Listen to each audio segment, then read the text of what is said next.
Hi everyone, and welcome to Thursday's English on Catch a Lot. I'm not going to say anything else. You need to watch the film again. So pause the video straight away and go and watch the film. Okay, hopefully you've watched the film again. So today's Catch a Lot, I've got another task for you to have a go at. I'm really pleased that people had a good go at the non-fiction stuff on the blue whale the other day. I've had loads of work come in for that, and also the descriptive thing about the storm as well. Not quite as many for that one, but well done to everybody who did have a go at it.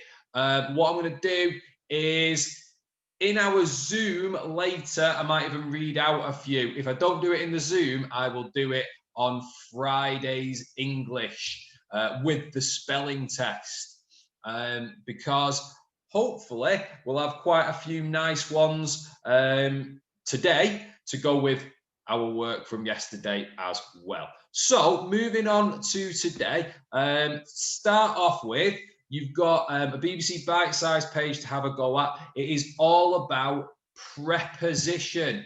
Preposition is when you say where something is, or when something is. So you might say something is on top of something. You might say something is next to something else. You might do something before you do something else. They are all preposition words. It's not something we've really looked at so far. Preposition is a word that comes up on your grammar tests, those lovely tests that we do every term.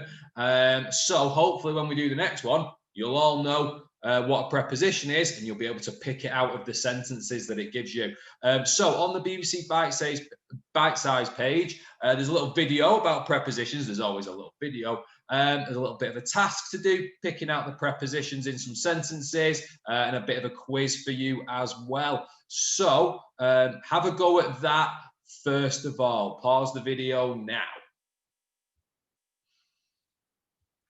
Okay, hopefully that made sense. Hopefully you understand what a preposition is, and you use them in your writing all the time, because you're always telling me where things are, or what or where things need to go. So hopefully now you just understand what those words are. They are prepositions. Going to move on to the task. Today's little bit of writing task. It wouldn't be an English lesson without a bit of writing. And this is what you have got today. So this is in your pack, your Catch a Lot pack. I will post the link to the pack on our Class Dojos again, like I do every day, in case you need to print out anything else. And this is the one we're looking at today. It's message in a bottle. So I want you to imagine that you're one of the characters from the clip. You can either be the young boy or the dad, the master fisherman. And after the whale tries to eat you, you find yourself washed up on a strange island. You might have seen some films or read some stories about that before. Maybe pirates, maybe a shipwreck, someone lost on a desert island, things like that. And obviously, if you're on a desert island, you can't ring somebody. You won't have any reception for that.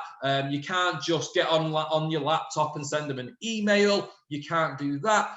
You can't even write a letter out and post it through a letterbox. What you have to do is you have to write a message and put it in a bottle and hope that somebody finds it.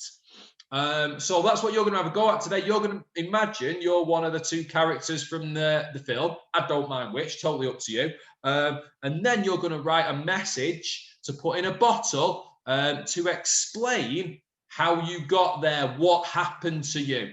Okay, so maybe you can talk about the whale trying to get you. Maybe you can talk about your ship, your boat, getting wrecked on some rocks. Maybe you can say what life's like on your island. That'd be good.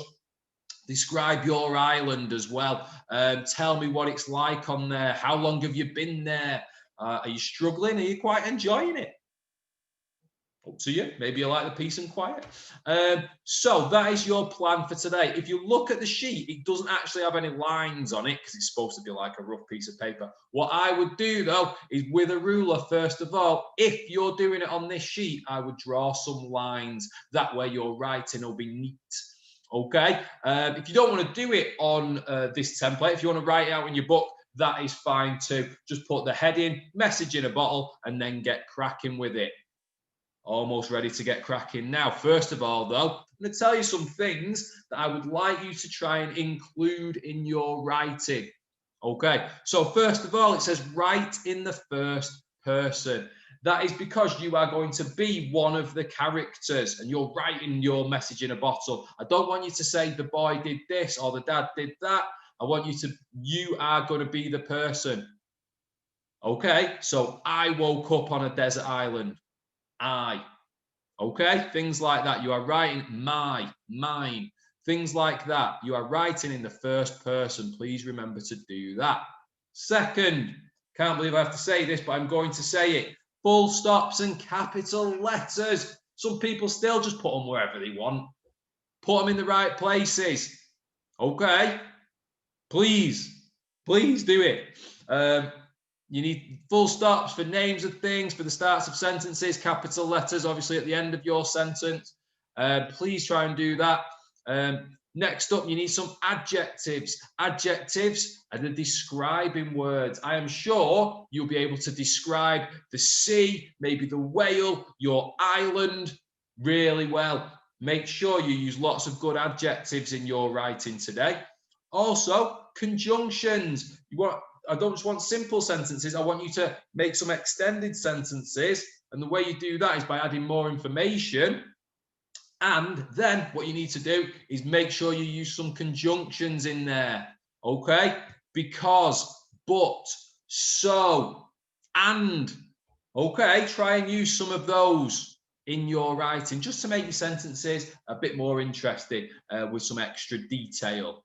Okay, then we've got some fronted adverbials of place, time, and manner. Just before we finished for Christmas, we did some work on fronted adverbials. So it's how you start a sentence. You might start it with the place. Okay, so on the sandy beach to start your sentence is one of the place. Time. In the early morning, it would be time. You don't have to say an actual time. You can just say a time of day, morning, afternoon, night. Before I woke up, I heard the sound of seagulls would be a start. Okay. And the fronted adverbial would be before I woke up. Okay.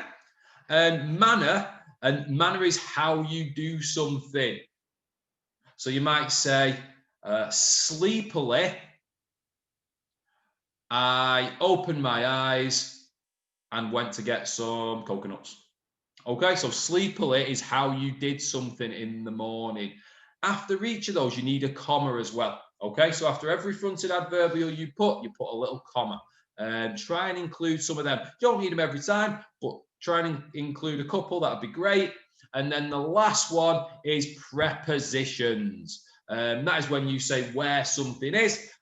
Which was on the BBC bite-sized video that hopefully you had a little look through as well. I want to see some prepositions in your message in a bottle today. All right, so you can leave that up while you're doing your work, and while you're writing, think, am I doing these things? There's 6 things there. Some of them you'll do for definite, no problem without even thinking about it. Some you might have to try and include. Okay, so it'd be great the more of those things that you could include. So that is it for today. Your messages in a bottle. Try and make them as detailed as you can with lots of good description about what's happened to you, what the island's like, maybe how you're feeling. That'd be good. That's an extra one. Try and think about how you're feeling on this desert island as well. Okay, so have a go at that, get them sent through to me, and I'm looking forward to reading them. Okay, that's it for the English. I will see you all later.